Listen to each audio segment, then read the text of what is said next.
आओ बात करते हैं हम क्यों इंडियंस बहुत ज़्यादा अनफिट और अनहेल्दी है। देखो, सबसे पहली बात तो हम इंडियंस ने बाहर का खाना खाना बहुत ही ज़्यादा शुरू कर दिया है। ऐसा टाइम आ चुका है कि हम बाहर के खाने के सिवाय रह ही नहीं सकते। बच्चे से लेकर बूढ़े से लेकर सब बाहर का खाना खाने में लगे पड़े हैं। तो पता है क्यों हम इतने ज़्यादा बीमार हो, इतने ज़्यादा अनफिट क्यों होते जा रहे हैं दिन प्रतिदिन?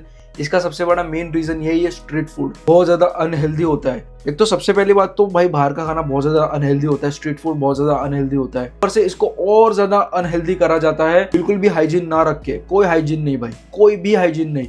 किधर से भी कुछ भी यूज करते हैं, कुछ भी यूज करेंगे, अपना हाथ धोएंगे किसी में भी, वो जो हाथ धुला हुआ है, वो जो गंदा पानी वो अपने खाने में डालेंगे। कुछ भी किधर भी हाथ लाए, किधर भी हाथ लगाएंगे, किधर भी खुजाएंगे, किधर भी अपना वही खुजाए हुए हाथ से खाना बनाएंगे। ऊपर से भाई ये जो बाहर के वेंडर्स है जो सेल करते हैं, जो गली मोहल्ले में जो सेल करते हैं ना, ऊपर से ये लोग हाइजीन नहीं रखते, बिल्कुल भी हाइजीन नहीं रखते। और खास करके ऐसे एरियाज जो ना टीयर 3 सिटीज में, जो ऐसे एरियाज हो गए, टीयर 2 टीयर सिटीज में ऐसे कुछ पर्टिकुलर एरियाज होते हैं जो ना बहुत ज्यादा फाइनेंशियली वीक होते हैं वो एरियाज, उनमें तो और भी ज्यादा अनहाइजीन होता है, और भी ज्यादा वहां पे बीमारियां फैली होती है। देखना तुम्हारे शहर में कोई ना कोई ऐसा एरिया होगा जहाँ पे इतनी ज्यादा अनहाइजीनिक चीजें मिलेगी ना भाई, इतने ज्यादा अनहेल्दी लोग वहां पे रहेंगे ना, क्योंकि वहां पे बिल्कुल भी हाइजीन का ध्यान नहीं रखा जाता। बेसिक हाइजीन तो कम से कम होना चाहिए ना। कोई अगर वेंडर खाना बना रहा है तो मेक श्योर करना चाहिए इसको कि जो भी वो मटेरियल ला रहा है, जो भी वो यूज कर रहा है उस खाने में, वो सब फ्रेश हो, सब कुछ अच्छा हो, सड़ा गला ना हो। जो भी वो पानी यूज कर रहा है वो पानी साफ सुथरा होना चाहिए भाई। ये तो उसको ध्यान देना चाहिए ना, कम से कम कुछ भी यूज कर रहा है वो एकदम साफ सुथरा होना चाहिए। एकदम बेसिक हाइजीनिक चीज है भाई, एकदम बेसिक चीज है। मैं ये भी नहीं बोल रहा हूँ कि बहुत ज्यादा ये एकदम एडवांस चीज है, एकदम बेसिक। हाथ में ग्लव्स पहन और भाई लोगों को खाना सर्व कर, और जो अपना डस्टबिन है वो थोड़ा सा अपने लारी से थोड़ा दूर रख।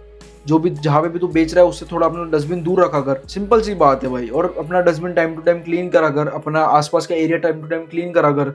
वो टॉयलेट का पानी यूज करेंगे, क्या क्या नहीं करेंगे भाई, क्या क्या नहीं करेंगे। इतनी सारी वीडियोस पड़ी हुई है ना इंटरनेट पे। अभी मैं संडे की बात है, 8 फरवरी 2026 की बात है ये, जब मैं मुंबई गया था शादी अटेंड करने के लिए। जब मैं सूरत स्टेशन पे था, ठीक है, सूरत स्टेशन पे था जहाँ पे मैं रहता हूँ, सूरत में रहता हूँ मैं। तो सूरत स्टेशन पे मैंने वहाँ पे देखा कि एक ट्रेन ना रुकी हुई थी। एंड मेरे सामने, मेरे एग्जैक्ट सामने ना पेंट्री वाली जो होती है ना ट्रेन का डब्बा, पेंट्री डब्बा, वो मेरे एग्जैक्ट सामने था, ठीक है। एंड वहाँ पे ना तुम्हें पता होगा कि ट्रेन के आसपास ना वो पाइप्स लगे होते हैं जहाँ से वो लोग पानी भरते ट्रेन में, ठीक है। वो जो पानी भरते हैं पाइप से, एंड वही और मैंने देखा कि वो जो पेंट्री में से एक बंदा निकला, एक ना स्टील की बाल्टी लेकर, ठीक है। जैसे हमारे घर में नहीं होता वो बाल्टी जो हमने बाथरूम में रखी होती पानी भरने के लिए, वो ऐसे बाल्टी लेके आया पूरी। एंड उसमें वो जो पाइप लटके होते बाहर, पूरे पूरे दिन लटके रहते, इतनी ज्यादा उसमें गंदगी होती है। वो पाइप उसने लिया और वही स्टील के बर्तन में उसने डाल दिया, और वही पाइप से वही पानी उसने उस बाल्टी में भरा, और वो पाइप का जो भी गंदगी वो पानी में चला गया। लिटरली उस दिन से मैंने डिसाइड किया कि भाई मैं कभी भी जिंदगी में भूखा मर जाऊंगा लेकिन कभी भी ट्रेन का खाना नहीं खाऊंगा। इतना ज्यादा अनहाइजीन है, और वही बंदा भी वही पानी से खाना बनाएगा। तुम सोचो भाई, सब लोग मेरे आसपास जितने भी थे सबने देखा, सब लोगों के मुंह भाई एकदम सड़ गए थे।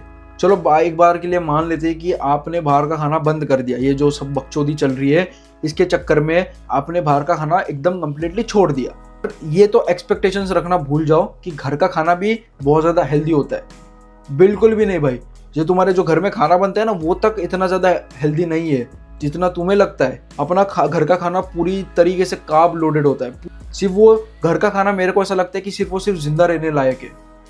हम सिर्फ वो घर के खाने पे जिंदा रह सकते हैं, जिंदगी अच्छी जिंदगी नहीं जी सकते अपने घर के खाने पे। क्या होता है हमारे घर के खाने में? कार्ब दुनिया भर के होते हैं भाई। हम कुछ राइस होता है, रोटी होता है, ना ही उसमें इतने ज्यादा कार्ब्स होते हैं, ना ही उसमें प्रोटीन होता है, ना ही उसमें अच्छे फैट्स होते हैं। उसके अंदर इतने विटामिन और मिनरल्स की क्वांटिटी होती ही नहीं कि हमारी जो डेली रिक्वायरमेंट्स वो कंप्लीट हो पाए। कुछ भी नहीं होता उसके अंदर। एंड अगर तुम सब्जी खाते भी हो तो हमारे इंडियन घर में इतनी ज्यादा सब्जी को तला जाता है, अगर वो घी हो या ऑयल हो, कुछ भी हो, इतना ज्यादा सब्जी को फ्राई करा जाता है कि उसके अंदर से या तो न्यूट्रिएंट्स को पूरा खत्म कर देते हैं या तो उस न्यूट्रिएंट्स को ना के बराबर रखते हैं। इतना ज्यादा हम फ्राई कर देते, पूरी तेल की सब्जी बना देते। तो ये सबसे बड़ा प्रॉब्लम है हमारे इंडियन खाने में।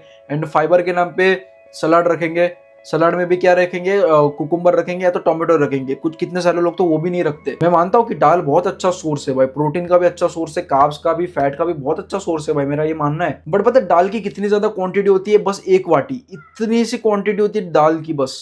इतने से वाटी में, इतने से दाल की वाटी में ना ही तुम्हारा प्रोटीन इनटेक, ना ही तुम्हारा पूरे दिन का फैट्स, एंड ना ही तुम्हारे पूरे दिन के मिनरल्स, ना ही विटामिन पूरे होंगे भाई, इतना सा क्वांटिटी लेते। एंड अगर मैं अभी तुमने एक इंसिडेंट के बारे में सुना होगा जहाँ पे अब हम इंडियंस और बाहर के लोग आए थे, कुछ कुश्ती लड़ रहे थे, तो बाहर के लिटरली बाहर वाले लोग हमसे जीत गए। हम तो बोलते रहते कि भाई देसी घी का कमाल, भाई ये भाई वो, हम तो अखाड़े वाले, हम तो किसी को भी पछाड़ देंगे।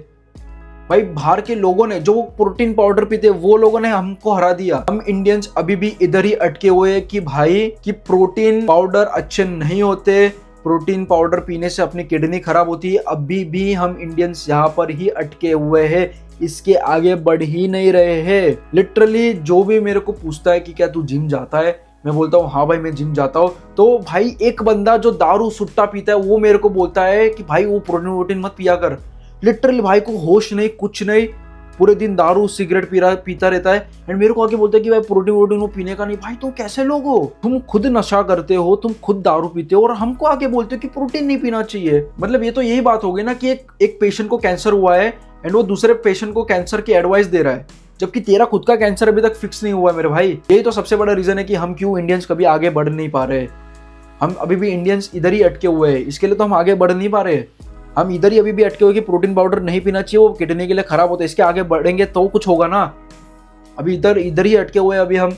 एंड बाहर के लोग तुम जाके देखो कितने सारा प्रोटीन कंज्यूम करते, कितना ज्यादा प्रोटीन पाउडर कंज्यूम करते। मैं तुमको देखो सिंपल ये समझाना चाहता हूँ कि प्रोटीन पाउडर खराब नहीं होता, प्रोटीन उल्टा अपने लिए अच्छा होता है। अभी वही सेम लोगों को अगर मैं फोकट का अगर प्रोटीन पाउडर का डब्बा लाके दूं ना, तो वही चाव से पियेंगे भाई, रोज पियेंगे भाई।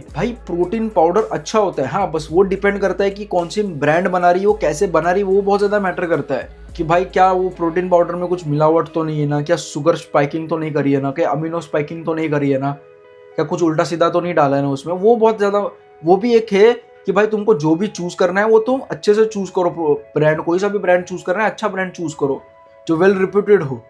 उसमें तुम आग बंद करके तुम ले सकते हो, आग बंद कर कंज्यूम कर सकते हो, सिंपल सी बात है। या तो अगर तुम्हें नहीं है किसी पे विश्वास, या तुम्हें बिल्कुल भी किसी पे भरोसा नहीं करना, तुम्हें आग बंद करके कोई प्रोटीन पाउडर नहीं लेना, कोई रेप्यूटेड तुम्हें ब्रांड का नहीं लेना, तो एक सिंपल सा तुमको मैं रास्ता बताता हूँ।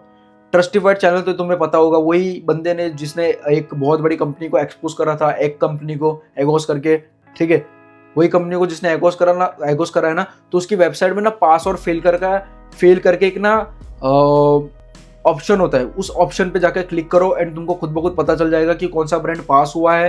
प्रोटीन पाउडर, मक्खन, दूध, दही, जो भी तुम्हें चाहिए ना, उधर जाके देखो कौन सा ब्रांड पास हुआ है, कौन सा ब्रांड फेल हुआ है।